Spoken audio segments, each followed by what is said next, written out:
Dialogue 4. I think we should arrange a big party to celebrate our wedding anniversary.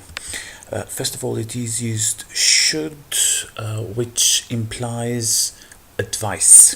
So I think we should arrange. It's a good thing that we do this. After should, after modal auxiliary verbs, as we mentioned on level 2, there is always an verb in the infinitive form. So never arranges, never arranged, never arranging, but only the infinitive form, the base form, arrange. A big party to celebrate too is part of the infinitive celebrate, our wedding anniversary. Yes, definitely. We've been married for 32 years this year. Now, it have been married, but nevertheless we will see only have been as the present perfect.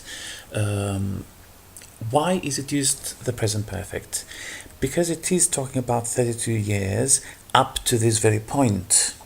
If there was an end for those 32 years, so those 32 years ended somewhere in the past, sometime in the past, then it was going to be the past simple.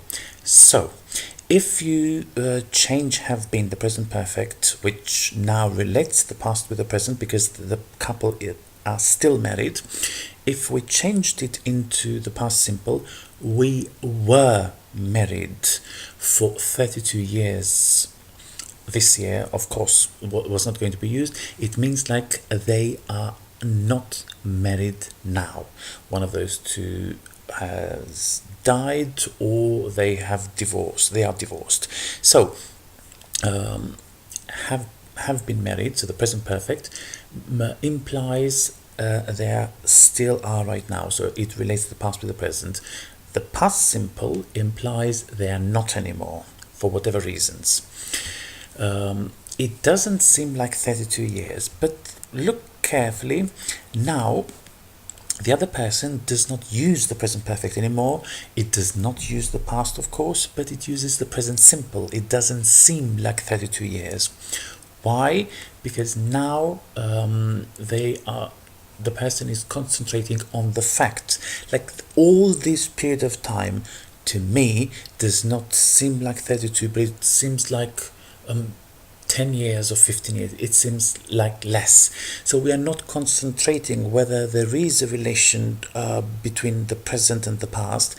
What we are concentrated on is, well, it doesn't seem like 32 years, but it seems less. So only on the fact. So for facts and habits, we only use the present tense or the present simple, and that's it. Doesn't seem in this case. The time has flown by so quickly. Has flown, again, the present perfect simple. The same person who used the present simple now is using the present perfect simple. Why? Because from that moment that we first got married up to this very moment that we are talking to one another, time has flown by so quickly. So now it is not talking for a fact, but it is relating the past to the present. So from that moment, 32 years ago, when we first got married, up to this very moment that we are still together now. So it relates the past with the present, only the present perfect. If it was in the past tense, the time flew by so quickly, it means not up to the very moment that we are now. So it would imply very likely a divorce or death of at least one of the partners. I know it certainly has. Now, what is this has? Has is the short form, just the, not the short form, but the auxiliary of has flown. As we have mentioned over and over again, we do not repeat the full verb. The full verb is flown, the past participle in this case.